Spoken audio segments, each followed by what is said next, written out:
Hello, hello, and welcome. Hello, hello. Welcome, everyone. Hello, hello. Nice to see you all.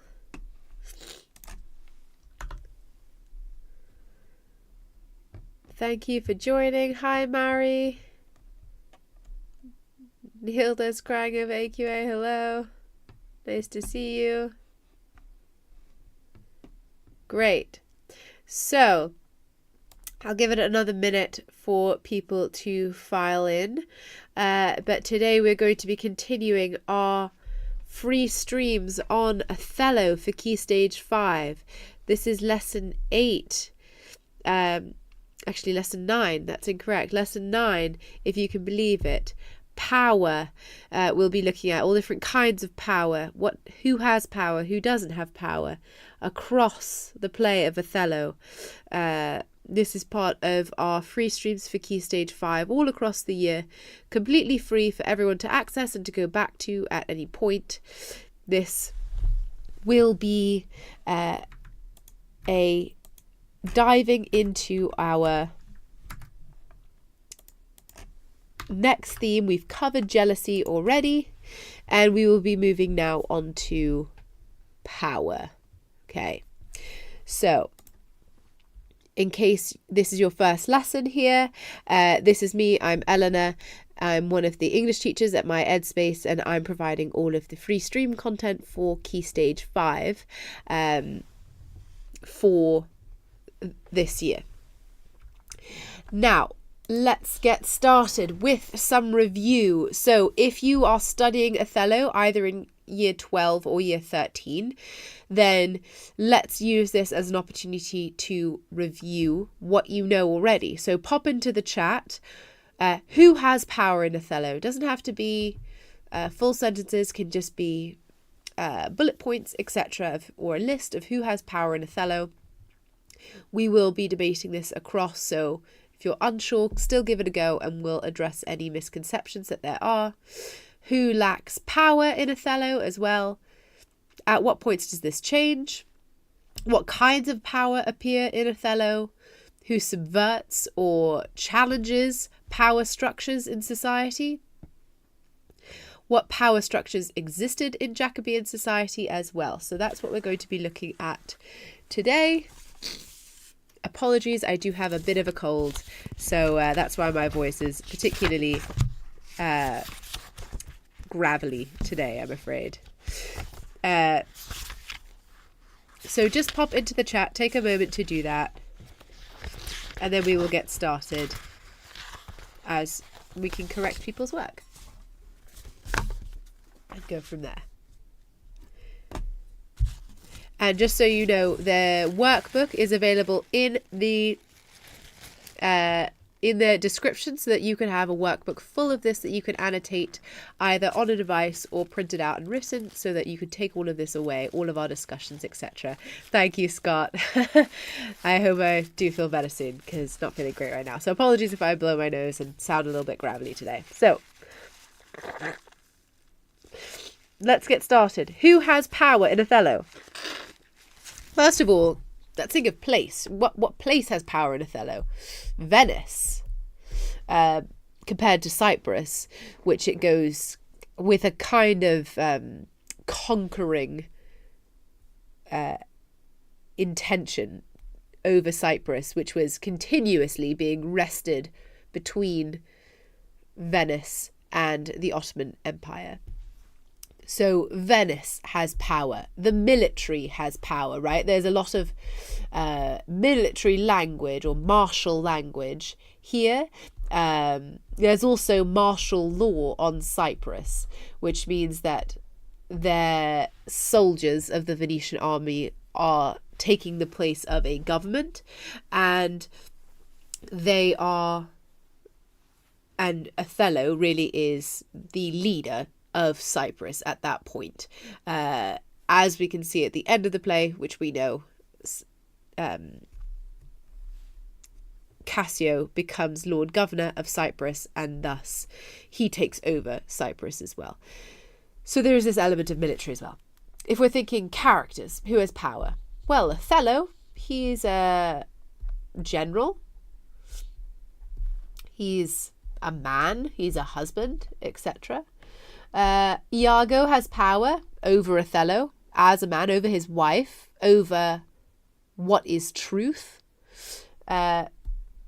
We also have Brabantio as having power because he has power as part of the Venetian elite and also as a father, though we will see that that power structure is severely questioned in this play across the trajectory. We also have, for example, the Duke of Venice, who actually sides with Othello,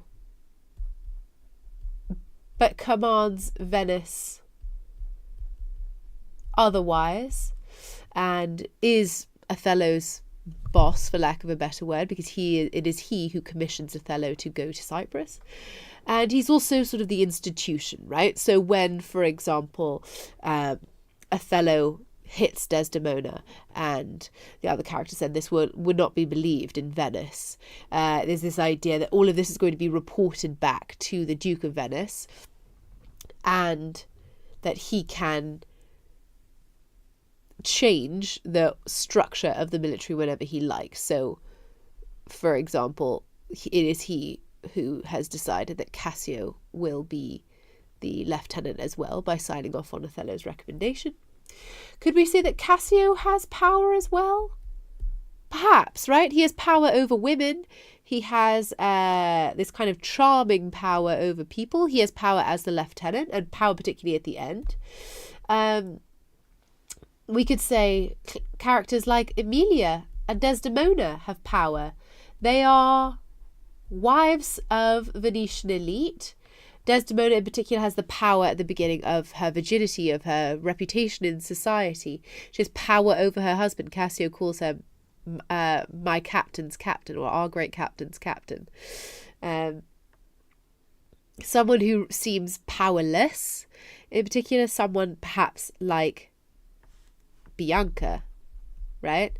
Who is both a woman and potentially a sex worker, so doubly has power. She is powerless in all kind of structures of society. Who else lacks power? Othello. How can we say that? Well, Iago's in control of him to a certain extent. Desdemona's in control of him to a certain extent.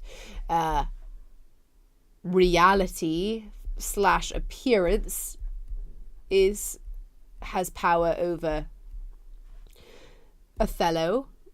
The idea of the white Venetian elite has power over Othello because he is black in this white society. He also lacks power over himself, right? He lacks his own self-control. Joseph, thank you for joining us. We are looking at Othello and power, the theme of power in Othello. Please join us. Who else lacks power? We could say that the female characters in general. So Emilia, who does something wrong and knows it, but does it anyway in stealing the handkerchief. Desdemona, the same, does not have power over Othello. Can we say Iago lacks power? This is part of his issue, is that he's not given the power he wants in society. In that he has been stripped of this power as well. Who lacks power as well? Then Cassio loses his position and thus the immortal part of himself. So goes the quotation. At what points does this change? This changes if we are in Cyprus or in Venice. This also changes if we are inside or outside. So outside being the realm of men within a patriarchy, right? Whereas inside is the domestic sphere over which women have more control. Part of what Emilia says when she says that there are ways to have power over your husband. There is also the idea of this power being changed through jealousy or through loss of control, if we think of both Cassio being drunk and losing his self-control.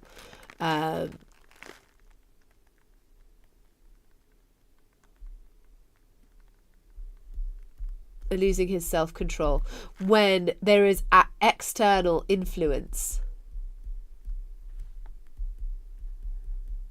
over people. So, for example, Iago decides to get revenge on someone, then their power in society changes.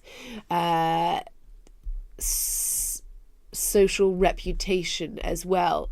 When that changes, people lose power, right? What kinds of power appear in Othello? Now let's think. We've got military power or martial power, as we said. We've got male power here, the power of the patriarchy, the power of these men over these women, husbands and wives, etc.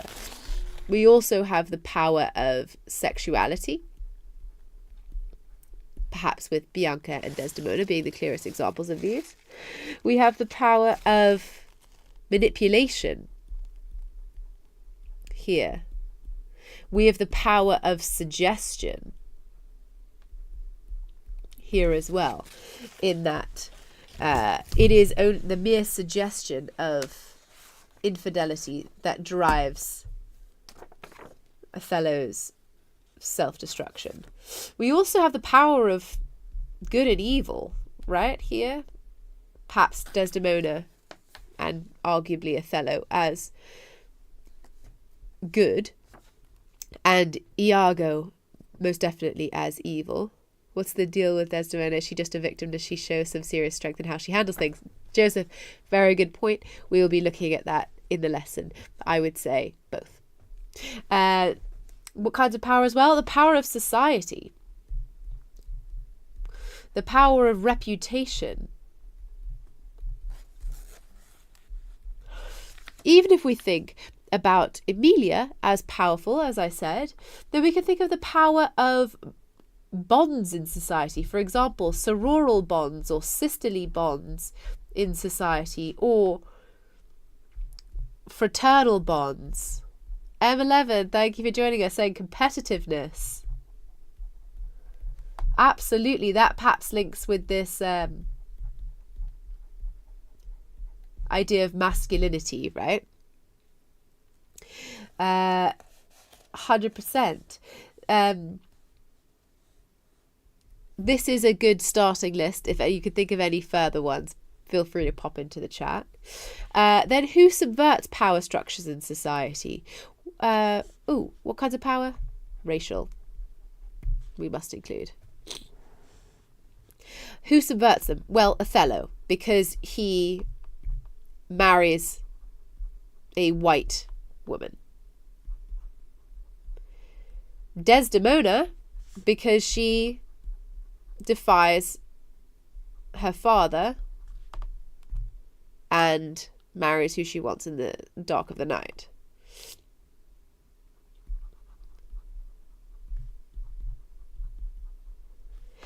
Iago does as well by attempting to manipulate both society and his leader here.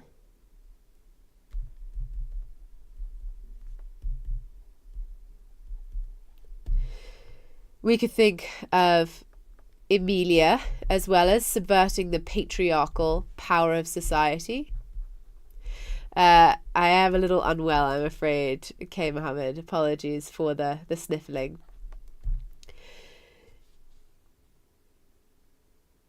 This is, again, a good start, and we will add to it as we go. Then what power structures existed in Jacobean society? Well, firstly, we have God, religion, religious power structures, specifically Jacobean Christianity, in which, because this was published / first performed in King James's time, we can say it's Jacobean Christianity. Thank you very much, K. Mohammed. In which the king is a direct recipient and an instrument of God's will.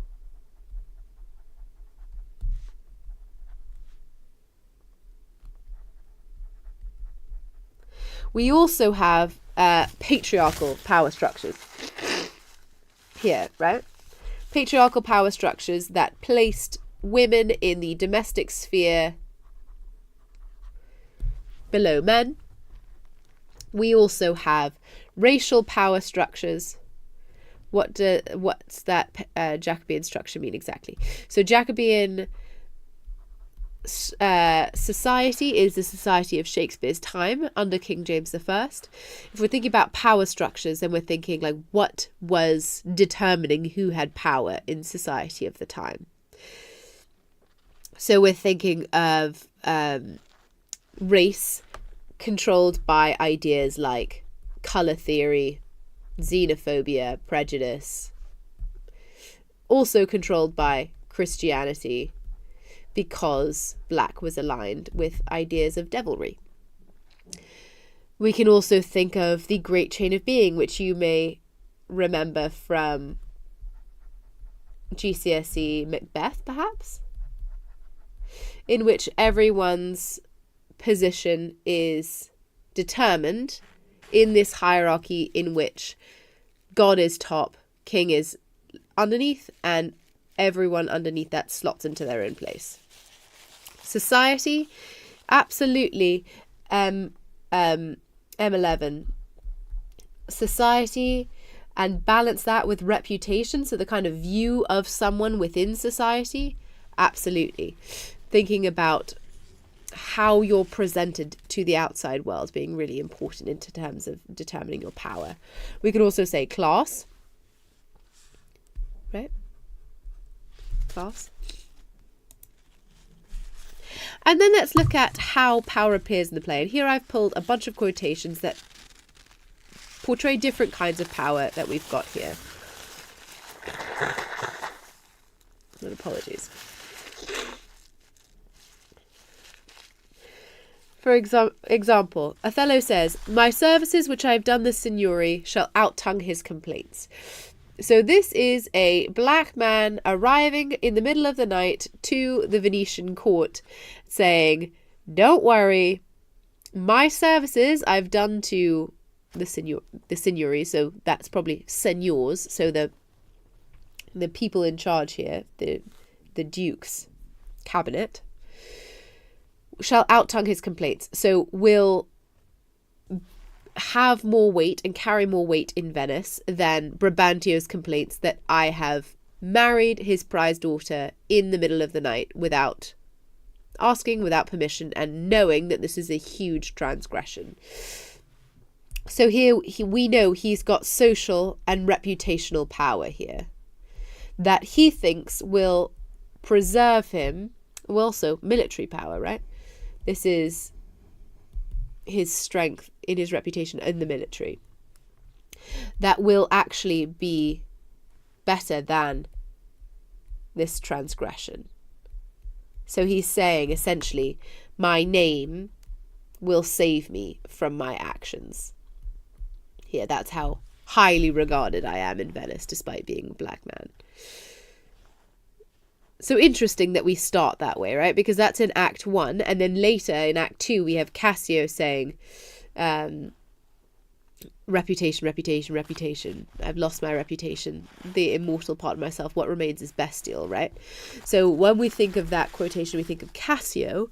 It is actually foregrounded way earlier through Othello in kind of an underused quotation where we think about him as really coming in quite confident that he'll be able to weather this examination, this interrogation, whatever you'd like to call it, and say that my services will actually speak for me. This links a lot to masculinity, right? Othello at the beginning is a paragon of masculinity. He is strong, powerful, military, experienced, older, well regarded, pristine reputation, upper class. He said he's descended from nobles. Hi, Aus. Thank you for joining us. So he is also relying on the fact that he is this masculine figure who's almost larger than life here. And that this, again, will save his actions because there's no other complaint about him. Then, if we think about this perhaps most famous quote of Othello's, "Oh, beware, my lord, of jealousy. It is the green-eyed monster which doth mock the meat it feeds on." Now, we talked about this at length in our last lesson. M11 said unfair justice that time as well. I would say certainly, yeah, it was definitely biased, right? Because we're thinking about the idea of this being kind of a patriarchal boys' club in which people who do services for each other, people who know each other in this oligarchy, are actually able to be helping each other at the highest rungs of society. So I would say so. Then, if we're thinking about jealousy,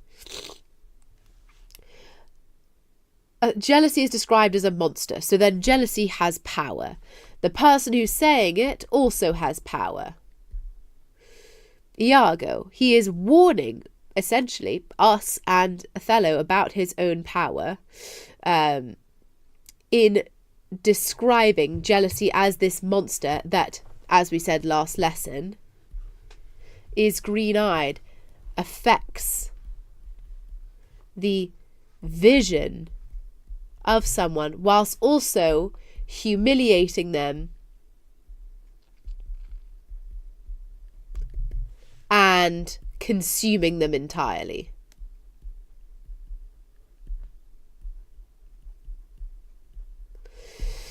Right? So the fact that Iago knows this power is also alarming because that suggests that he is so powerful over Othello, perhaps because he knows him, perhaps because he is a minion of the devil, as Jacobeans might have seen him, is that he is admitting this, knowing he's getting away with admitting this as well. So he is self-aware and self-conscious in this moment. Not self-conscious as an insecure, but self-conscious as an aware of the effect that he has on others. White 999 Rai, I can see them. Thank you for your well wishes. Yes, I am a little bit unwell. But we persevere. Othello stops for no one. Then, this is also in this next one, this is also Iago saying, "Honest, my lord." Now, this is the crux of how Iago manages to manipulate Othello into thinking Cassio is dishonest because of this power of suggestion here. Because all Iago really does is say, well, I think he's honest, methinks he is right honest, etc. But he does it in a way that adds qualifiers. Qualified language is really important to Iago's speech. So not necessarily just saying, I think he's honest, and just spending your time talking about that, but rather talking about the fact that there is qualified language all the way across Iago's language as he sows doubt into Othello's mind by repeating this word and making it rankle Othello. Right? By the repetition of the word honest across this scene does bring this scene to this kind of zoomed in point in which the only focus is on this questioning of honesty then. Because it really does sound as if Iago is questioning Cassio, and it leads us to Othello very quickly questioning Cassio as well. M11, I would say there is a certain sense of, perhaps not sarcasm, but irony in this line, yes. Absolutely. And that also speaks to Iago's evil as well, right? That he is not just dishonest in a clear way, but he is very manipulative here. Absolutely, Harris, using a rhetorical question, so really implying the answer to Othello that he's not. Which shows again, if you're going to argue that Iago doesn't do much and that it is Othello, something innate within Othello that leads us to this idea of doubt, leads him to his own destruction, then we could say it's really Iago poking and prodding at this idea of honesty within Othello, because it's something you can't prove, right? We've spoken about virginity tests in previous lessons, speaking about the fact that that was the way you proved that someone was a virgin, was either by a physical examination or by the consummation being relatively public and the sheets being examined for blood afterwards. So thinking about the fact that he's able to manipulate this perhaps suggests that Othello and is insecure about his relationship with Desdemona, and also that he hasn't had sex with her yet, because this would be something he wouldn't be questioning if he had sex with her, right? Because he would know she was a virgin based on the blood on the sheets. We're going to suspend the belief in that system because it's absolutely flawed and extremely patriarchal and has justified a lot of violence against women in the past. But for the sake of the play, he would know if she wasn't a virgin or was a virgin if he had sex with her, if we're going to rely on this virginity test proof. As Emma Levin said, he's a very sly character. I would agree, 100%. And then we see, as I mentioned previously, my captain's captain. So this is Cassio talking about Othello. Who is Othello's captain? Othello's captain is Desdemona, in Cassio's view. And this is interesting that this martial language appears in the marital relationship as well. Scott, should we be tying the insecurity to the time period, like to explain that demeanour, or is that just meant to tie to the character in general? I would say, firstly, talk about the character's insecurity. So Othello's insecurity and how you know he's insecure, and then link it to these insecurities of masculinity, of cuckoldry, of reputation as fundamental to masculinity. Alina, hi, we're looking at Othello and power. Thank you for joining us. So, my captain's captain, that suggests that Desdemona actually has power over Othello. And it seems like she does at the beginning at least, because he's captivated by her beauty, by her purity, by her goodness, and by his love for her. He says he can't help but love her, and some critics, as we will see, say that he struggles not to love her. I think it's Coleridge in particular fixates on this. That he is not willing to believe that she is impure because he loves her so much. Shreyansh, we are looking at power in Othello. Thank you for joining us. So what does this suggest? This suggests that she can manipulate him. Does she? It's hard to say. Perhaps it's certainly the lines that Iago uses is that she deceived her father marrying you. So clearly she has the power to persuade, the power to transgress, the power to deceive. And thus, why would it not say, why would it stop her from deceiving Othello if she wanted to? M11. Is he saying this in a mocking way, like female has power over man? Yes, I think so. I think Cassio, because he idealizes Desdemona, thinks of her as this paragon of virtue, almost divine, that Othello is worshipping, and he is worshipping as well. Alina, I'm explaining. I'm just bringing together these different ideas of power before we get into certain lines of argument. Okay, then I'll chop her to messes. So then we have this power of violence here, right? Masculine power when it's threatened.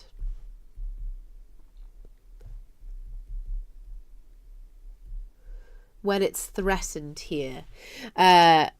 Women being victims of violence in order to preserve a man's reputation. And that links us way back to Adrian Rich's quote about the female body is the terrain on which the patriarchy is erected. For people joining us for the first time in this lesson, we've done 8 other lectures on this that feel free to go back and watch at any time. They're all free to use. Then we think about, this is in Act 5, Scene 2, yet she must die, else she'll betray more men.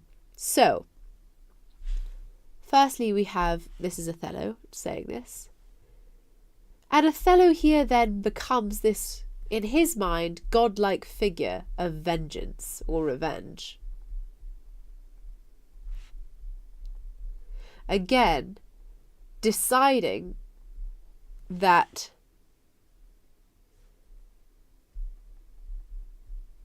Desdemona deserves to die. So he decides Desdemona's fate.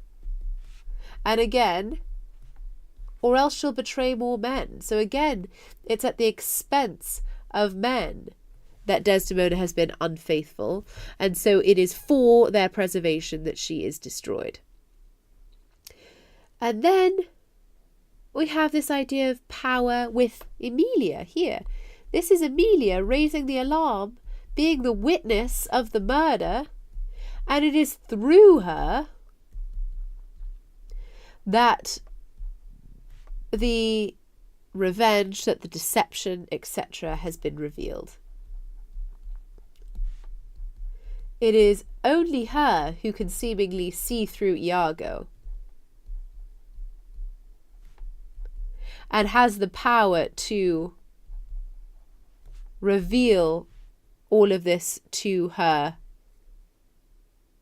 society, call everyone to come and witness this. Man-female revelry or rivalry, do you mean, M11? Certainly there is tension. If we're thinking about power, then we have to admit this is a patriarchal society, right? And this here, thinking of Emilia as subverting these power dynamics by confronting Othello, by revealing Iago's deception, by redeeming Desdemona herself, really, by revealing that she's innocent, speaks to the fact that Emilia is powerful in a way as well, and the power of truth as well, right? But also the power of this violence that and deception and self-deception that leads to such tragic consequences, right?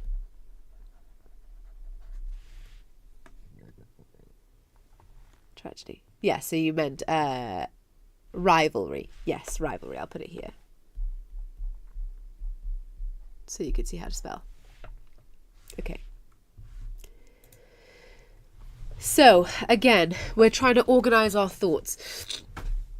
If we're thinking about this being a essay question, how does power appear in the play, or explore how power appears in Othello, then we want to think immediately of organising ourselves here, right? And thinking, okay, what can we do here? So, again, jotting our thoughts down. Iago, Brabantio,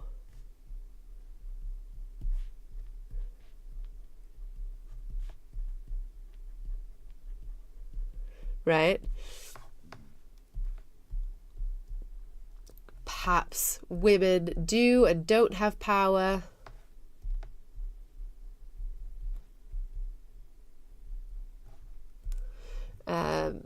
Who else does not have power? People in the lower class. So, for example, Bianca. People who are deceived, who lose their minds.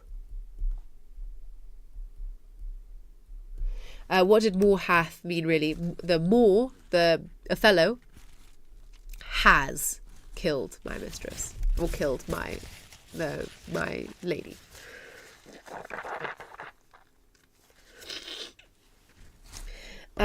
We can think of characters again, Othello, Desdemona, etc. And then what kinds of power? We have societal power. We have the power of prejudice. We have evil. We have race. We have gender. We have appearance versus reality. Notice this becomes little themes in which we can then start to construct our argument. Lots of bad qualities of humans have powers, 100%. Yeah. Tahir, black people, yes. So we're thinking about this within the context of Othello, right? So Othello lacks some of the power that other Venetian elite have in society because he's black. I would like to tell you when you come live exactly. Okay, great. So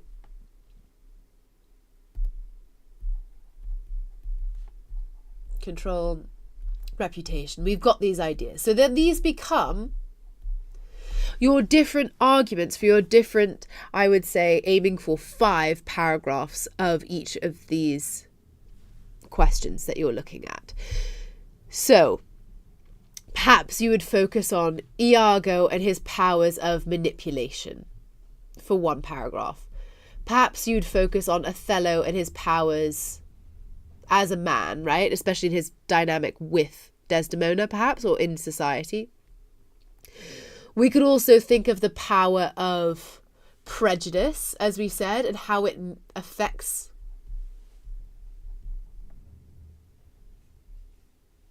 Othello, right? It causes him to be insecure. If we think about the idea of appearance versus reality or suggestion, it makes people unable to see the truth. Right? So there are lots of different specific arguments we can derive from this. If we think of women having power, we can think of Desdemona as a transgressive woman who defies society. We can think of Emilia specifically as the key to creating this truth in the end, right? So it's good to be specific, because then you can craft an argument where your quotations and your proof and your critics all go really well together. Broad is actually hard, even though you say power. Okay, great. I could definitely talk something about this. You want to think about specific kinds of power. So let's look at some examples of that. As I've said, male power, domination over women. Power of love, right? As it makes you out of control. It makes you transgress. It makes you doubt. It makes you, if you're Desdemona, commit to someone who's going to kill you, and not see it even in that last scene. The social power, social pressure, reputation, that Othello, when that is questioned, preserves it at all costs. The power of suggestion, Iago's over Othello. Power of evil, probably that is Iago as well. Power over self. So not only can we talk about power, but we can talk about the consequences of power, right? The trajectories of power here. We can think about Desdemona's power as beauty and whiteness. She loses this. Emilia comments on this. The power of sororal bonds within a patriarch as a form of resistance. And then let's think about trajectory across the play. So who has power in the beginning? Certainly Othello. Certainly Desdemona. Actually, Iago lacks power at the beginning, in a certain extent, because he has been stripped of his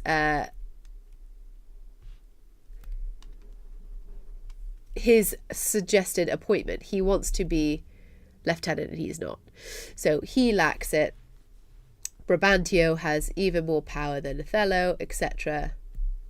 Then, through this society and through the promotions, etc., Othello is in charge of the fleet to Cyprus, so he has definitely got power. Cassio is gaining power, but then losing it due to his drunken episode.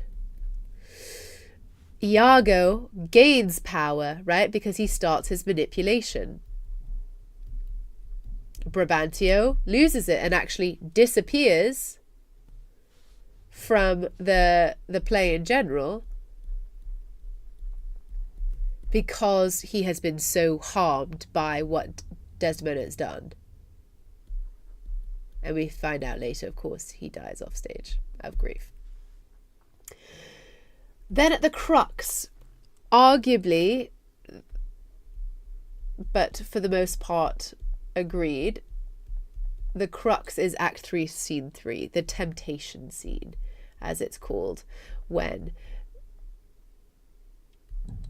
Iago is trying to convince Othello that Desdemona and Cassio are adulterous. And it is here that Iago's power summits as Othello's begins to decline. This is when he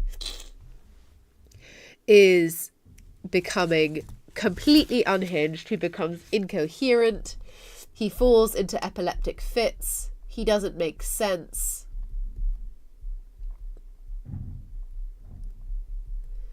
He is completely in the hands of Iago. Iago has already cleared Cassio out of the way. Cassio is now losing power in society because, in Othello's eyes, he is not trustworthy and not a good lieutenant, as well as, obviously, having adultery. Desdemona begins to lose power over Othello as well because he no longer trusts her. Which is why the sororal bonds begin to grow between Emilia and Desdemona, because they are relying on each other. Because Othello is calling Desdemona a whore and a strumpet, etc., and it's Emilia who's defending her, not her husband. And we have this long, long, long descent of Othello fundamentally losing power. Now, does Iago lose power as well? Yes. He's captured at the end. His deception is revealed. Othello realizes that he's not to be trusted, but he survives the play, as we've spoken about in previous lessons. He survives the play. Not only survives the play, he refuses to justify his actions or to explain himself or to think about how he can perhaps save himself here. And there is a power here in the fact that he is able to just be quiet and say, well, I'm not going to tell you. There's a power to that, right? The power of withholding. That speaks that. TWSY 3TY. This is easy? Good, I'm glad it's clear for you. Who regains power? Perhaps Desdemona, right? She becomes again the cold girl, the chaste girl, etc. Emilia does as well. She's redeemed and die, even though both of them die, obviously. They are both redeemed as kind of the heroines of that piece. Cassio is also redeemed. Here he becomes the Lieutenant General, or the Lord General of Cyprus as well. And he also is in charge of Iago. So this is quite the reversal from previously, right? When Iago had Cassio completely in his hand the whole time. Not because he was manipulating Cassio as such, other than in this drunk scene here in Act 2, but also because he was presenting these images here of Cassio and thus changing the view of him going forwards. And Brabantio, we said, dies off stage, so he loses all power. So let's look at the power of society in Othello. Let's see how this actually appears. Apologies. Anyone who's joining us slightly later, I am a bit ill, so apologies for that. So Iago, this is in Act 1, says, call up her father, rouse him, make after him, poison his delight, proclaim him in the streets, incense her kinsman, and though he in a fertile climate dwell, plague him with flies. Okay, so immediately here we can see the power of society, because this is how Iago wants to incense Brabantio and to start getting his revenge on Othello, is by making this a big public spectacle. This is why Brabantio is so furious, right? If this was all done behind closed doors, I think it would be much less volcanic in terms of his reaction. But Iago knows that Brabantio will be embarrassed in his hearing that his daughter has run away, and this being all very much in the public eye. And this idea of plaguing him with flies, so this idea of a poor reputation, or excuse me, this defiance in society of Desdemona's being known, being plague-like or pestilent. And this is powerful, right? Because we're immediately thinking of and the power of society as the power of shame here, right? Apologies, I'm trying not to sneeze into the mic. Will this help you in your mock, Salman? Absolutely. Stay tuned. Then Brabantio says, this is speaking to Othello in the trial scene, to incur a general mock.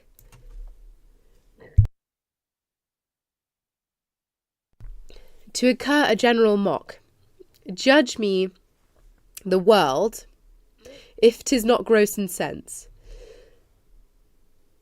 So he's saying that Desdemona would never have gone to marry Othello, because to do so would have incurred a general mock. So to do so would have incurred the mocking, the humiliation of society, the shame of society. Did Desdemona marry against her father's will? Yes, not only against his father's will, but in secret in the middle of the night without him knowing it all. And so that's why he's so furious, right? Because Iago is yelling about this in the street and yelling these graphic descriptions of what his daughter is up to right now. And Brabantio is embarrassed. He's afraid of what this will do to his reputation. And notice as well, judge me the world if it's not gross in sense. So what is he really worried about? The Duke himself or any of my brothers of the state cannot feel as if they're wrong, as if it were their own. For if such actions must have passage free, bond slaves and pagans shall our statesmen be. So here he is saying, this has publicly shamed me. She would never do this. This is part of his justification for why there's no way Desdemona could have done this without being tricked by Othello. And it's clear here from his language, both self-conscious language as well as semantic field of judgment and humiliation.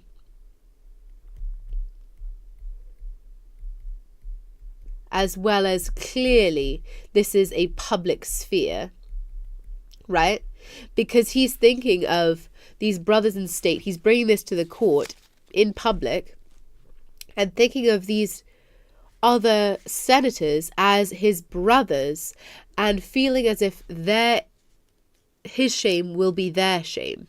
So thus thinking that this is a public humiliation and that this is a harm against society and that Venice should rise up against Othello and Desdemona and separate this marriage, because otherwise bondsmen and pagan shall our statesmen be. So he's saying slaves and people who are not Christian will be our leaders. Obviously in Jacobean England that would have been alarm bells, right? So this is thinking of the perversion of expectations in society, and thus saying that this is then a crime against the common good, because this is going to cause the downfall of society. So then we can see that society then both is powerful and is wielded by Brabantio in order to discriminate against Othello, but also that it's fragile, right? For one marriage to destroy Venice also speaks to society's fragility. It depends on people following its expectations. So Othello and Desdemona have done a dangerous thing, not just for themselves, but for society. Because if people transgress society and get away with it, then society collapses. So here, really, we can see this idea of they're doomed. We know from the beginning here that they're doomed, because otherwise society is doomed. So then society becomes threatened by this, and thus this is where the idea of fate comes in with society, that Desdemona and Othello's marriage is fated or doomed because it goes against society. And Brabantio also says, for nature so preposterously to err, not being deficient, blind, or lame of sense, sans witchcraft could not. So here we also see the idea of society as linked with nature, right? He is here talking about Desdemona not being possible for her to fall in love with Othello unless she was tricked. And here we see this idea of nature in contact with witchcraft.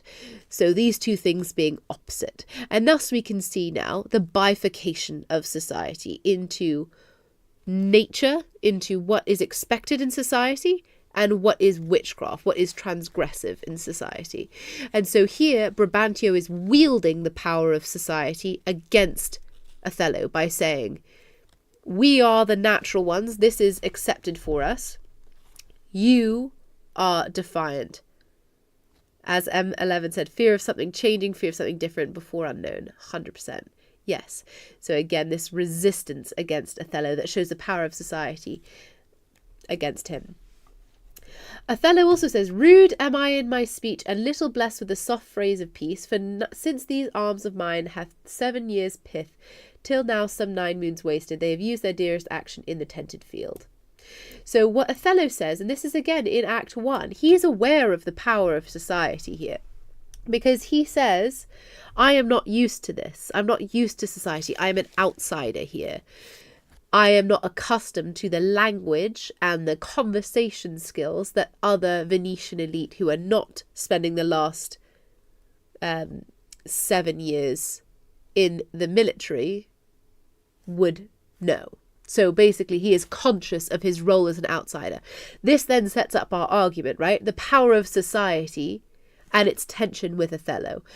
The power of society making Othello self-conscious. He's not rude in his speech. He's not bad at speaking at all. He's actually the most carefully crafted language in the play. But he's self-conscious about it, which shows the power of society on him, this power of suggestion. If Iago then is an insider in society, suggesting that Desdemona is cheating with another beloved insider of society, of course Othello, already self-conscious, is going to believe them because he feels already an outsider. And this is clear when he starts to think that Desdemona is unfaithful, because he says, haply for I am black and have not those soft parts of conversation that chamberers have. So here, these are his reasons that he's thinking about for why Desdemona might cheat on him. Because he's black, and because he doesn't have the language and the other kind of behaviours, gentility of Venetian elite. So he is now saying that it is his lack of social power that means that she's cheated on him. And then here, this is in Act 5, Scene 2, Cassio did top her, ask thy husband else. So again, it's this idea of everyone knowing that is the problem here. And Othello says, oh, if I were damned beneath all in hell, but that I did proceed on just grounds to this extremity. So this is saying, I was justified in doing this because she threatened my power in society, because she betrayed me. So I am allowed to do this. And this is interesting when we think about it in context with critics. De Luca says the colour of Othello's skin is obviously a crucial factor in his downfall, because his visibly alien racial identity makes him and his bride far more vulnerable to the machinations of Iago than if he were an equally accomplished and indispensable white man. Their defiance of the Venetian taboo against such marriages locks them from the outside into a defensive posture which predisposes Othello to the insecurity and doubt that gripped him so swiftly at Iago's prompting. So here is so helpful to think about this, right? Othello's race, Othello's role as an outsider, position as an outsider, makes him more vulnerable to believe what Iago is telling him, because he's already being told it by society that he's an outsider and that he's a villain and that he doesn't deserve her. And it also means that from the beginning they are set up to think about their marriage as something that's under attack by society. And so this makes Othello more vulnerable, so all Iago has to do is act on this to do that. M11, meanwhile, Desdemona seems quite brave, as defied all social norms father and married him. 100%, right? So that's her power, right? Is that she defies this, and she's able to because of her status. Newman says the Blackmore and the fair Desdemona's marriage is unthinkable, right? That speaks to this language here, the fact that it threatens society here, and thus that people like Iago, Roderigo, and Brabantio act on this. And then Berry says this poisonous image of the black man here, with this idea of it being a mockery, of it being a cause for public shame, of it being the beginning of the end, a downfall and witchcraft, later informs Othello's judgment of himself. So what society tells Othello later becomes what Othello thinks. Now let's think of a different type of power, the power of evil, right? So seems very different, but that allows us to organise our thoughts talking about Iago now, rather than talking about society, really. So Iago says, he holds me well, the better shall my purpose work upon him. The more is of a free and open nature that thinks men honest that seem to be so, and will as tenderly be led by the nose as asses are. I have it. It is engendered. Hell and night must bring this monstrous birth to the world's light. So here we see Iago being traditionally villainous, knowing that someone trusts him and manipulating that, being ruthless, being, as he says, deceptive, all of these being sins to the Jacobean audience.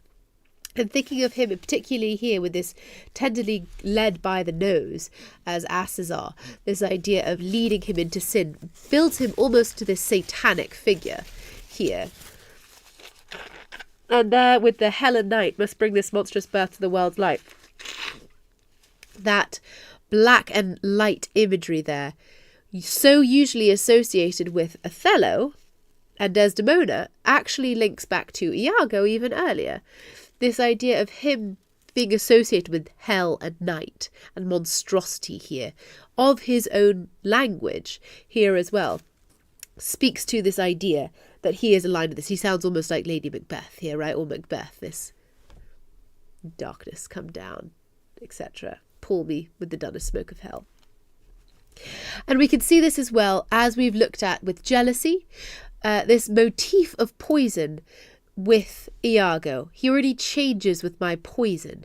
Thus, there's no way that Othello is an evil here. He is literally poison. He's continuously damaging and corrupting Othello's free and open and trusting nature. Iago says, work on my medicine. This is again the poison. Thus credulous fools are caught. So again, we have this idea of Iago being a villain immediately, right? He's admitting to it because he says people who believe what they see are fools, and I'm able to do what I want with them.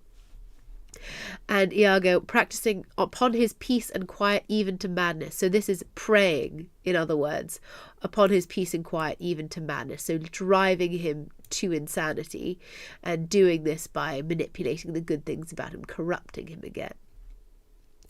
And we can see this because the power of evil, Iago's power, is shown because Othello becomes more like Iago.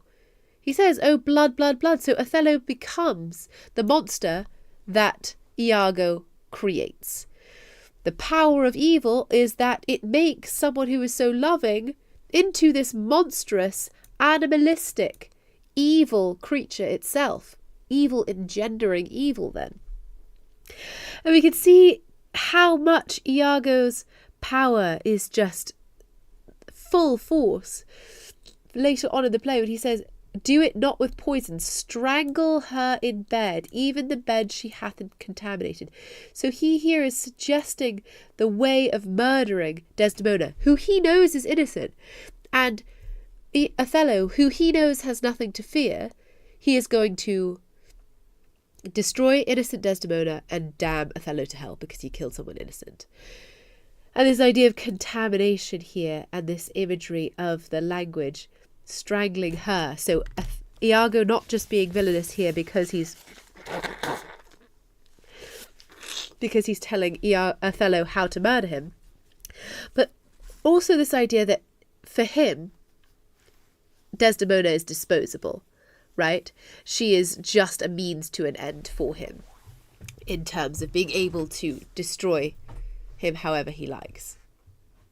And Ludovico says, "My lord, this would not be believed in Venice. We mentioned this earlier.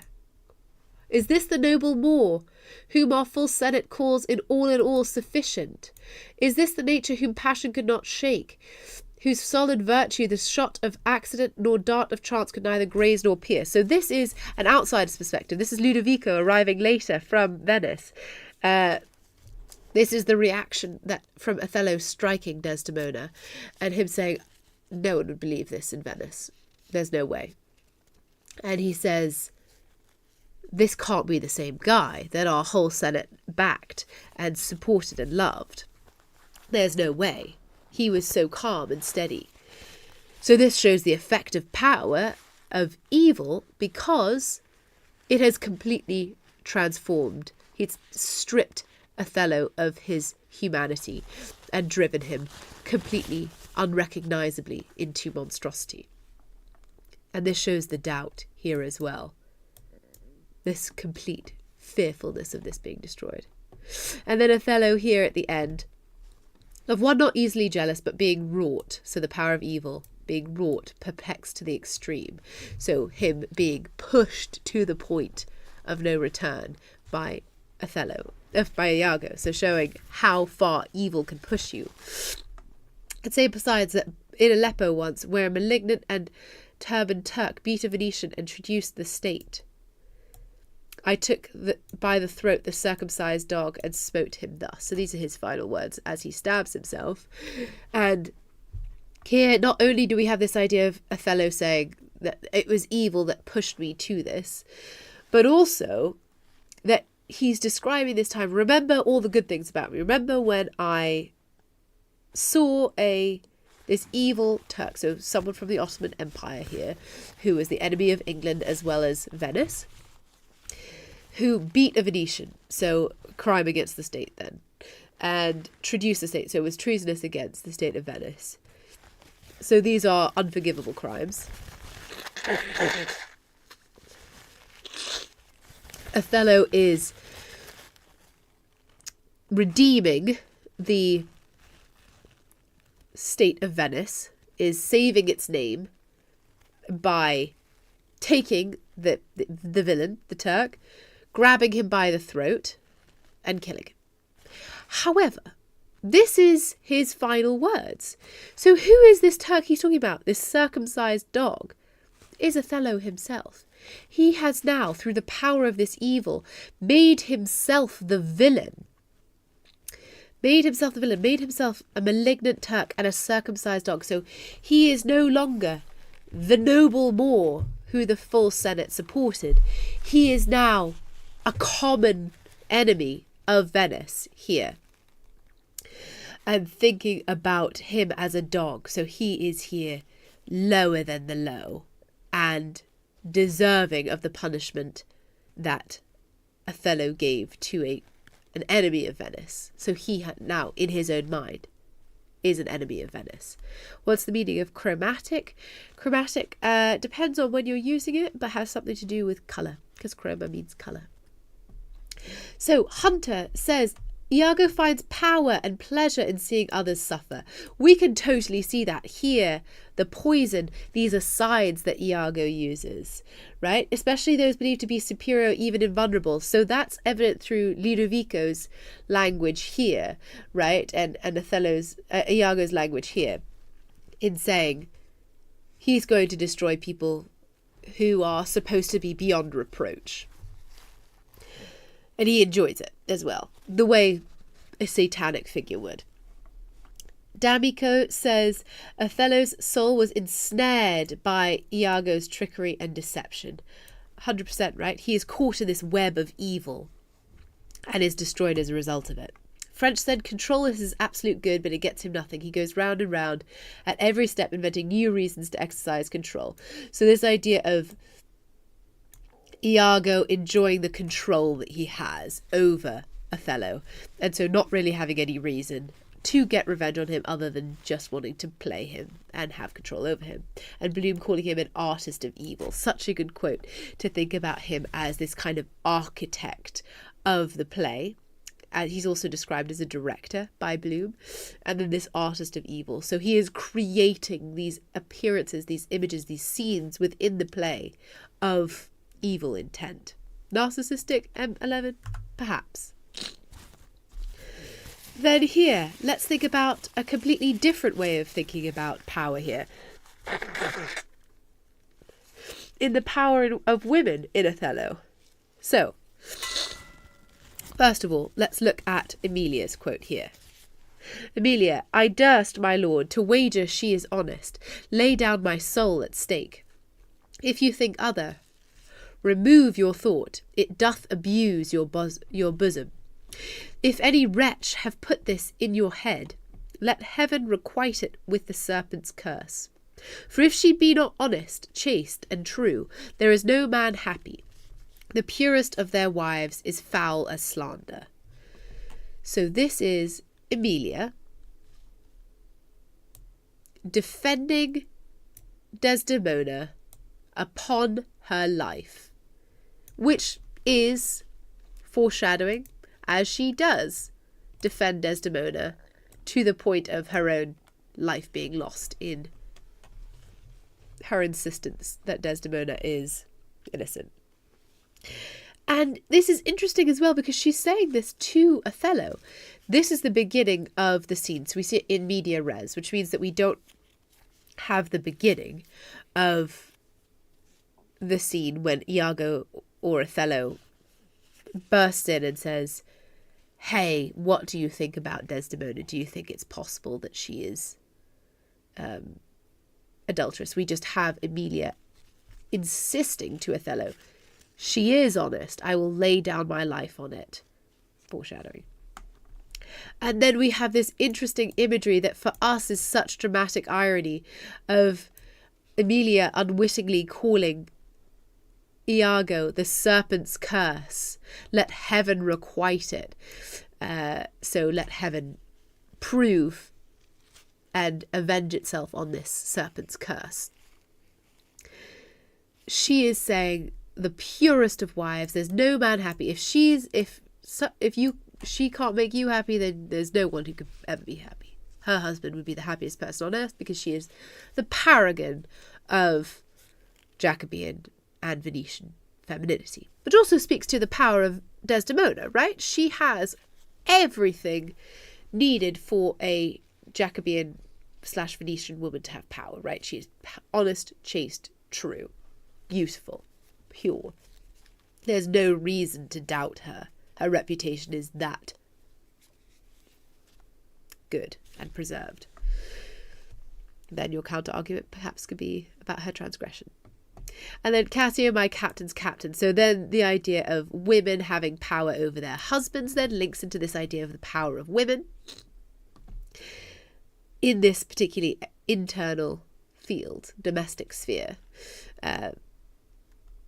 And Cassio here is suggesting that Othello could be convinced by Desdemona, which really is what the whole play is hinged on, right? Is that Iago knows that Othello trusts Desdemona.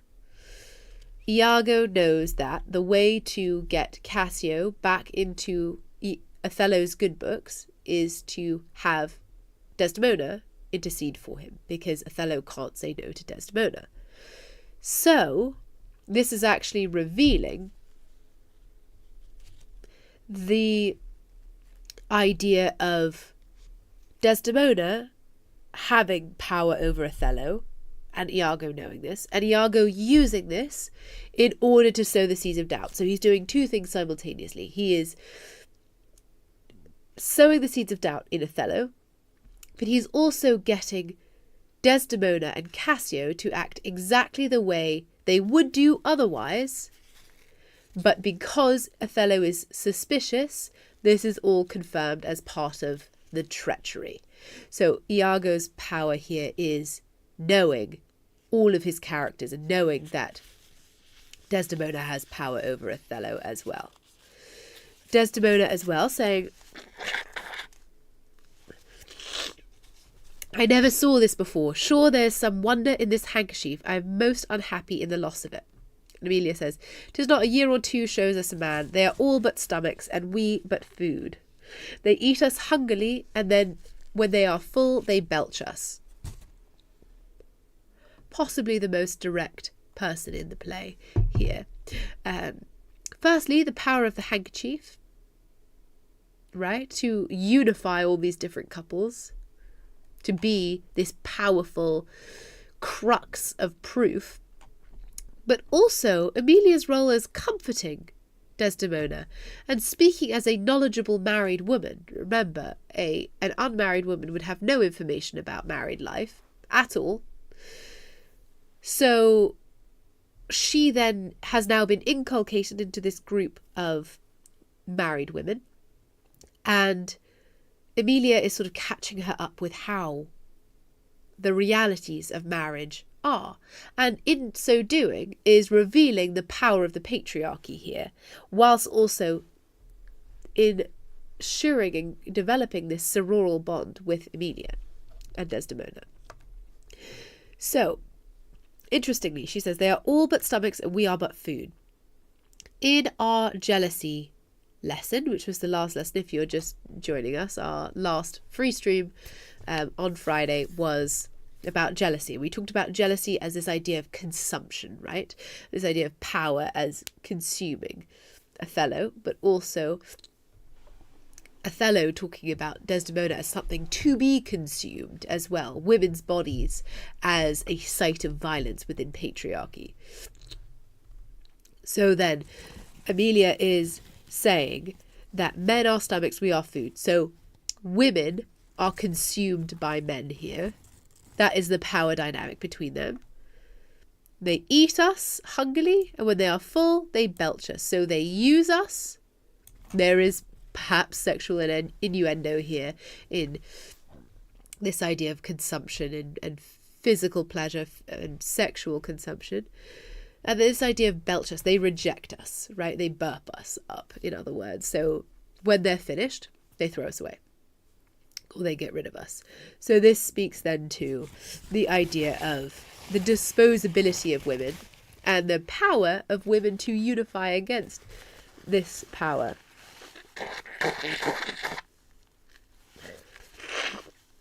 This power of patriarchy. Same with the next lines. Emilia says, pray heaven it be state matters as you think, and no conception nor no jealous toy concerning you. So again, Emilia is the one who sees Othello as jealous and says to Desdemona, I think he's jealous. So an important character. Desdemona says, alas the day I never gave him cause. So unlike with Othello, where Desdemona is much more passive and retiring and accepting of blame, even though she hasn't done anything wrong, with Emilia, she's much more clear, right? Emilia says, but jealous souls will not be answered so. They are not ever jealous for the cause, but jealous for their jealous. It is a monster begot upon itself, born upon itself. So Emilia then is comforting Desdemona by saying, I know you didn't do anything wrong. Jealous people can't listen to reason. They're only jealous because they're jealous. And this jealousy builds upon each other. And now we have again this motif of monstrosity across the play. A monster begot upon itself, born on itself. This idea of jealousy spiralling out of control. Meant to comfort Desdemona, whilst also being this foreshadowing and dramatic irony for us as the characters. Desdemona is saying, heaven keep the monster. And again we have this in her language again, from Othello's mind. And Emilia, Lady, Amen. So this idea of her wishing the best for Desdemona here as well, and then praying together that Othello sees reason. Emilia says, I will not charm my tongue, I am bound to speak. This is in Act 5, Scene 2. My mistress here lies murdered in her bed, and your reports have set the murder on. This is her speaking to Iago, in front of everyone else. Oh, lay me by my mistress's side. More she was chaste, she loved thee, cruel more. So come my soul to bliss, as I speak true. So speaking as I think, alas, I die. So here, the power of women.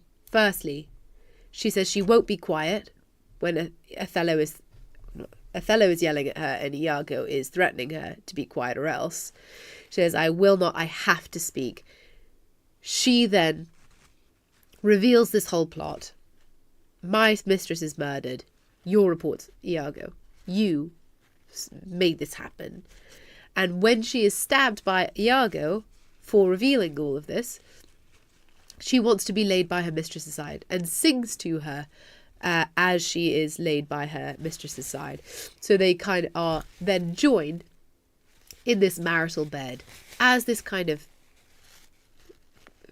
picture of innocence being killed.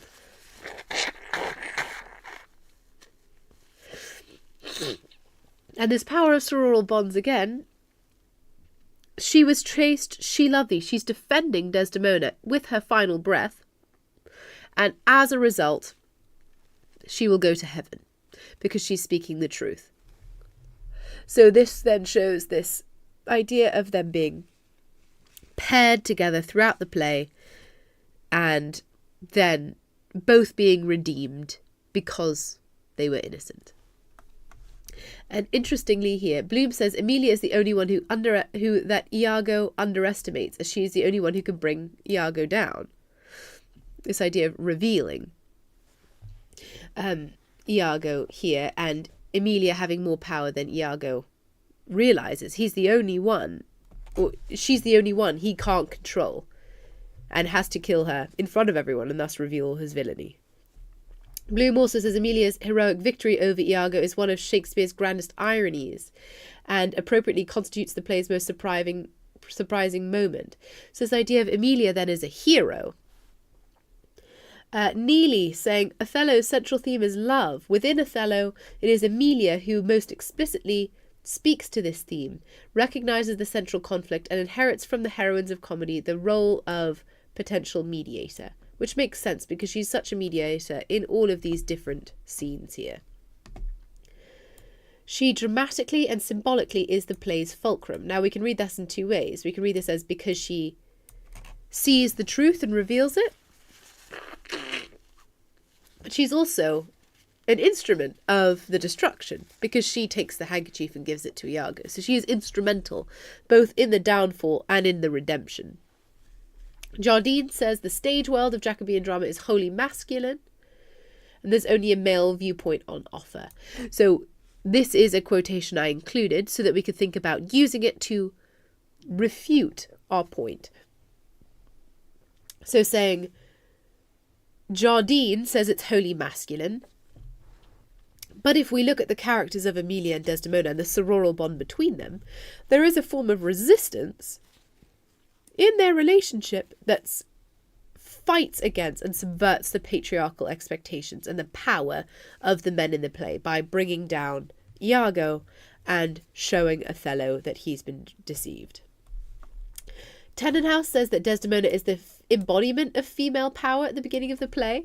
So interestingly there as well, right, that she has this power in society and her transgression is part of her power as well. She's a powerful character who it is the fault of the male characters for underestimating her, not trusting her, not treating her as humans, idealizing her, etc., sexualizing her.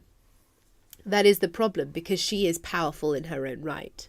And Honigman says Emilia's love of Desdemona is Iago's undoing. So in the AQA exam board, the questions are on Othello are in the paper on love. So most of the questions are about different kinds of love, friendship, and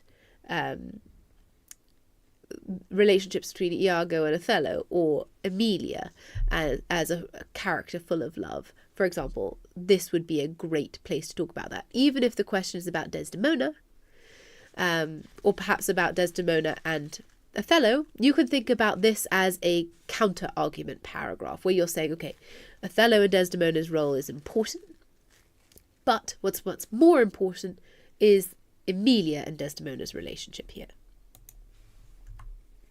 So, what does this look like? This would be your structure of paragraph. I've given you three topic sentences, places to bracket your ideas, as well as a thesis. Likely you'll be able to write more, and you should push yourself to aim for 5 paragraphs, including a thesis, and ideally a little conclusion, but you can use your 5th paragraph as part of your conclusion as well. Let's see a little bit of what this looks like. So I've put together a thesis statement for you that kind of encapsulates some ideas about power that we've talked about, so you could see what this would look like in real life. Now, I wouldn't suggest you take this word for word, because not least it will be taking my words and not your own, but also you won't be learning anything by using mine rather than constructing your own idea. But you can absolutely use the format and replace it with what you want to say. So, power is a fundamental theme in Shakespeare's Othello, as it is a form of patriarchy and control that drives the action of the play, leading to the disruption and destruction of both the Venetian hierarchy and the characters' relationships by the conclusion of the play. So what did I do in that first sentence? I answered the question and then explained how power appears in the play, getting from beginning to the end. Then we want to tie in Shakespeare again. Shakespeare uses power in the play in order to demonstrate the tragic consequences of what? Then we want to talk about Shakespeare's society. The rigid Jacobean hierarchies in which masculinity and social status is the determiner of power and control, and those who lack these are dehumanized and silenced. Thus, perhaps, rather than simply a translation of Cinthio's short story, Desdemona and the Moor, this play perhaps serves as a critique of the absolute power of the elite within Jacobean society and of husbands and fathers within contemporary marriages. So, first sentence, we're answering the question and explaining, linking it to the end of the play. Second sentence, we're talking about Shakespeare using it in order to talk about the tragic consequences or the ideas in Jacobean society and explaining a little bit more of that. Then perhaps more than just a copy of Cinthio's play, this play serves as what? As a critique of, as a warning towards, as an indictment of, etc. And then you go into thinking about the message that Shakespeare is trying to send here, rather than in just your second sentence talking a little bit about how power appears in Jacobean society. Now you're thinking about the writer's intention. And these are 3 ways we can organise. As you can see, these are our 3 ideas we talked about. Power of society, power of Iago's evil, and power of female characters. So this is what a paragraph would look like at A level. And this is, if anticipating people's questions, this is high up in the mark scheme, okay, because this is addressing a lot in this paragraph. And yes, it's a long paragraph. That's the point as well, right? You're in A level and you have much more time to study your texts, and you have comparatively much more time to write. Okay, so I'm going to read this, and what I want you to put in the chat is any questions you have about this or what I'm talking about, if you want me to explain it, and also what you want to challenge yourself to use, what ideas you want to take from this and put into your own work going forwards. Okay, so Shakespeare presents society as all-powerful in its influence over individuals, as Othello and Desdemona's marriage is subject to the scrutiny of the prejudiced and fearful populace. Topic sentence. The second part of the topic sentence is Shakespeare's intention, so that you're forloading that in your sentence. Perhaps Shakespeare here is attempting to critique the tyrannical power that societal judgment has on the lives and trajectories of its people in a country in which a change in social status could mean exclusion or even persecution. Jacobeans, incensed to fear the other through anti-Spanish and Islamophobic propaganda, for more on that, take a look at our lessons on context, seemed to look on any aberration to the rigid hierarchy as both disturbing and harmful. As such, the play's characters reflect the self-consciousness of a society in which reputation and status were everything, and their removal was a condemnation. Most of the action of Othello takes place in public, and the characters appear self-consciously aware of watchful and critical eye of the public. Indeed, the use of the play as a genre, a change from Cinthio's original short story, highlights the role that society, embodied by the audience, plays in the private lives of its citizens, especially when it comes to transgression. Iago's gleeful antagonization of Brabantio with the news of Desdemona's marriage hinges on his instruction to poison his delight, proclaim him in the streets, plague him with flies. Here, Iago's purpose appears not to be just to share the news of Desdemona's transgression, but to expose him publicly as an irresponsible father and an unfit man who cannot control his daughter.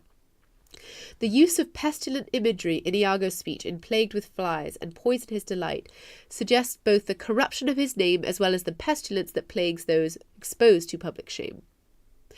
Here, Iago's language presents Brabantio as a contaminated, perhaps dead and decaying object that society would eschew for fear of their own corruption. Perhaps this is why Iago and Rodrigo align Brabantio's daughter alongside his house and his bags as objects whose value define his reputation and, if not properly protected, will damage it. As Traub describes, male anxiety towards female erotic power is channeled into a strategy of containment. Brabantio's inability to contain his daughter damages his own reputation so severely that he is driven to incoherent rampages in the streets of Venice. Shakespeare knows Brabantio's utter denial of the possibility of Desdemona's love for Othello, as in his mind she would not incur a general mock by choosing someone he views as so inappropriate. It is evident here that the value of marriage here centres on the gain in social power, not in love exchanged. He fears not so much her marriage, but how it would engender public critique and humiliation, and subsequently reveals his attitude that Desdemona's value to him is transactional, something to be exchanged for more power in society. Thus her loss becomes doubly harmful as he loses the opportunity to gain power through her marriage, as well as separately engenders humiliation for her transgression. He also attempts to use his power by aligning himself with the institution of Venice's power, as he describes the wrong done, not just to his house, but to my brothers of state, who will feel this wrong as 'twere it their own. Here, the use of referential strategies and familial language speaks to a prominent role that the great chain of being played in Jacobean society, as Brabantio views this not only as a transgression against a father, but against the nobility and nature itself. Here, Brabantio attempts to harness the power of society, just as perhaps Othello fears he will. Othello's insistence on his perfect reputation thus is the only way he'll be protected from the joint power of the Venetian elite. Jacobean anxieties about transgressions of place were stoked by the harsh reinforcements of King James I, whose treatise on kingship promoted the concept of the divine right of kings and the preordained position of every being within society. As he asks the state to rise as one against this marriage, Brabantio suggests that this transgression on so many levels of patriarchy, race, and social status would harm the fabric and continuation of society itself if the marriage were allowed to continue. Thus he seeks to use the power of the state and the assembled nobility in order to resist this marriage. Perhaps to the Jacobean audience's shock, he is unable to do so, as Desdemona herself actively and publicly speaks of her divided duty between her husband and claims that she loved the more to live with him, thus rejecting her father's total authority publicly and permanently, and perhaps catalysing her own downfall. As Brabantio describes that bondslaves and pagans shall our statesmen be, his fearful tone suggests that the dangers that society will create, its greatest fears of miscegenation and social upheaval, if they do not intervene in this marriage. His insistence on bringing this matter to the Duke reinforces that Brabantio views this as a matter for the public to witness his vindication in recovering his daughter. His failure to do so cements the noble Venetians' fall from society's good graces, and the audience later hears that he dies of grief off stage at the shame caused by Desdemona's marriage. People are asking to explain this. I will do in a minute. Okay, don't worry. I just want to read it out first so everyone can hear it. His descent into madness seems a microcosm of Othello's later trajectory as he fears exposure as a cuckold and fool. Shakespeare's characterization of Iago draws from the conventional chorus of Greek tragedy, again, see lesson 3. His voice, which introduces the audience to Othello's character and marriage, perhaps becomes the voice of society, who also rejects Othello for a myriad of seemingly flimsy and prejudiced reasons. The play's exposition is centred on Iago's view of Othello and Desdemona's marriage, and, as the play progresses, it is Iago who acts as the director of the play, and his power extends further, as McAvoy describes that Iago is even able to manipulate the audience. Thus, the audience becomes complicit not only in Iago's machinations, but also in society's prejudices, as Shakespeare guides us to question our own subconscious prejudices. It is, in fact, society's reaction and anxieties around Othello and his marriage to Desdemona that plant seeds of doubt in Othello's mind. The continuously maintained suggestion from Brabantio that Desdemona could not possibly have fallen in love with Othello later is reflected in Othello's own speech, as he ruminates that, haply, for I am black, she's gone. Here, Shakespeare presents an Othello who has internalized the racism of Venetian society and its view of him. He becomes a mimic of the society that continues to reject him as he devolves further and further. It is perhaps his anxiety about his reputation and his status in society that leads to his seemingly immoderate reaction to Desdemona's unproven infidelity, as Othello appears to view the indiscretion as justifiable. The juxtaposition in his language between himself as rude, little blessed, and wasted contrasts sharply with his view of the chamberers and wealthy curled darlings who have the social powers of soft phrases of peace and soft parts of conversation that act as evidence of their status and education as part of the Venetian elite. Though a modern audience may understand to a certain extent the power of society in the lives of individuals, they may view these social anxiety of the characters as somewhat extreme. However, the Jacobean audience, as fearful of humiliation and exclusion as Brabantio, would sympathise with the characters whose actions and reactions are determined by self-preservation and reputation. So, what does this mean? This means society is all-powerful and shows in its influence over the actions of the characters here. I start here with saying Jacobean society was very aware of the power society had over individuals, and they were afraid of outsiders. So, anything that made you seem an outsider was grounds to be excluded from society, and they were afraid of doing that, so they were very conscious of ensuring they were following society's expectations. This is why Brabantio is so upset, because he is being shamed publicly. Iago does this on purpose because he knows that it's not actually what Desdemona has done, but how it looks for Brabantio's reputation that is causing him this shame. Brabantio is angry because he was planning to use Desdemona's marriage to gain more power for himself. That's what he wants, to gain power and reputation. But he loses this, and so he does this on the public stage. He brings this to court so that he can get support from society in separating them. And when he doesn't get this, he's destroyed because he is clearly humiliated by this transgression, because it reflects badly on him as a father and a man. Then I transition into thinking about Iago and Brabantio. So Iago then says, or Brabantio, we then say, is extra shamed because Desdemona says, no, I'm actually going to go with Othello. Iago then becomes this voice of society, right? Who continuously reminds Othello what everyone else is thinking of him. That he's bad, that he's evil, that he is going to be cheated on. And there's no way. And this is supported because Iago is able to manipulate everyone, including us. Because he's maybe revealing our own prejudices, right? That's our society as well. As M11 says, society always has power, even today, right? And that we're fearful of being outsiders and excluded, so we are prejudiced against outsiders as well. Not us personally, but us as a society, right? And this reflects because Iago does this in order to ensure that Othello becomes in his mind this same evil thing that everyone else apparently views him as. So when Othello starts to internalize all this racism in society, he then feels self-conscious and feels like he has to do whatever it takes to keep his reputation, because he knows it's hanging by a thread, because he's already a black man who's transgressed society.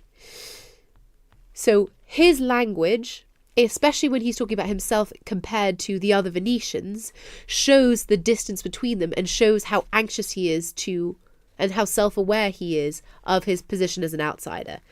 And at the end there, perhaps that's why he overreacts to Desdemona's supposed infidelity, because he knows that what happened to Brabantio, in a way, is also his trajectory, right? He has power. A woman destroys his reputation and he loses it and he's destroyed by society. A Jacobean audience would be much more aware of this because they were trying to ensure that they were not, for example, burned at stake for being outsiders. I hope that's a little bit more helpful. Any other questions, feel free to put them in. Any tips for high school students? Read as much as you can, write as much as you can. Vocabulary is particularly important. You're saying high school, so I'm wondering where you are that you're thinking of this, what schooling system you're in. Then you want to just kind of spend time looking not just at Othello, but looking at what other people are saying about Othello. And by that I mean critics. So what articles have been written about Othello, for example, that will add more complexity to your argument. And then it's also just practice, right? I can do this relatively easily because I've been teaching for a long time and been doing it in my own career, academic career, for an even longer time, right? Bahrain. Okay, so depending on what your exams look like, for example, I'm assuming you think you're doing Othello, then you want to think about ensuring you know what the questions are asking you and being able to have really clear lines of argument where you can say, for example, something really specific. I'm only talking about one little specific kind of power in Othello here. So you kind of want to go into an exam already knowing if a power comes up, what you'd like to say about it. Literature, basically. Exactly. Yeah. So read a lot, write a lot, use the vocab, use other people's thoughts. That's important because that's really what A-level or the highest levels of high school as well as university will be asking you to do. Thank you so much for all your help in the chat, all your ideas. Thank you to so many new people who've joined us. I hope you'll subscribe to my channel. I have lectures, hour and a half or a little bit over, clearly, every Wednesday and Friday for the foreseeable. Free streams every single time. If this is your first time, go back and look at some of the other lectures. They are full of content as well that will give you some more of what we've seen here as well. This is some ideas that we've talked about in previous lessons as well. So hopefully they'll be useful to you too. Thank you all. I'm going to leave it there. The chat should be free for another couple of minutes. But if you have any questions, pop them in and I'll try and address them in our next lesson. Bye for now.